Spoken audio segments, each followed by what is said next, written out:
कहानियां के तीसरे एपिसोड में प्रेम विवाह और सामाजिक सुधार की मसाल।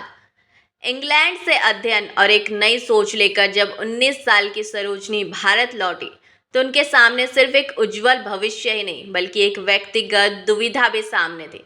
इंग्लैंड जाने से पहले 15 साल की उम्र में उनकी मुलाकात एक नौजवान डॉक्टर गोविंद राजुलू नायडू से हुई थी। डॉक्टर नायडू दक्षिण भारत के थे और जाति से ब्राह्मण नहीं थे।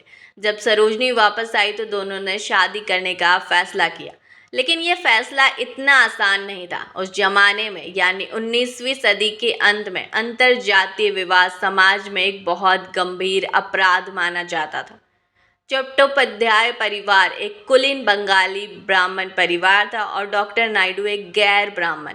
समाज इस रिश्ते को कभी स्वीकार नहीं करता। चारों तरफ से विरोध के स्वर उठने लगे।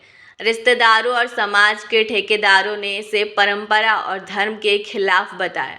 यह सरोजनी के जीवन का पहला मुख्य संघर्ष था और यह संघर्ष किसी बाहरी दुश्मन से नहीं बल्कि अपने ही समाज की संकीर्ण सोच से था।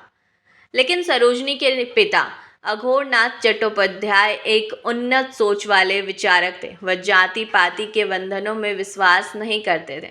उन्होंने अपनी बेटी का पूरा साथ दिया। उन्होंने समाज की परवाह किए बिना अपनी बेटी की खुशी को चुना। आखिरकार 19 साल की उम्र में सरोजनी चट्टोपाध्याय ने डॉक्टर गोविंद राजुलू नायडू से विवाह कर लिया और सरोजनी नायडू बन गई।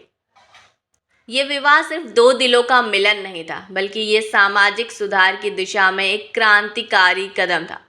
सरोजनी ने अपने एक व्यक्तिगत फैसले से समाज को एक बहुत अहम संदेश दिया था। उन्होंने ये दिखाया कि प्रेम और इंसानियत किसी भी जाति या परंपरा से ऊपर है। शादी के बाद सरोजनी का सामाजिक जीवन और भी ज़्यादा सक्रिय हो गया। उन्होंने महिलाओं की शिक्षा और उनके अधिकारों के लिए आवाज़ उठानी शुरू कर दी।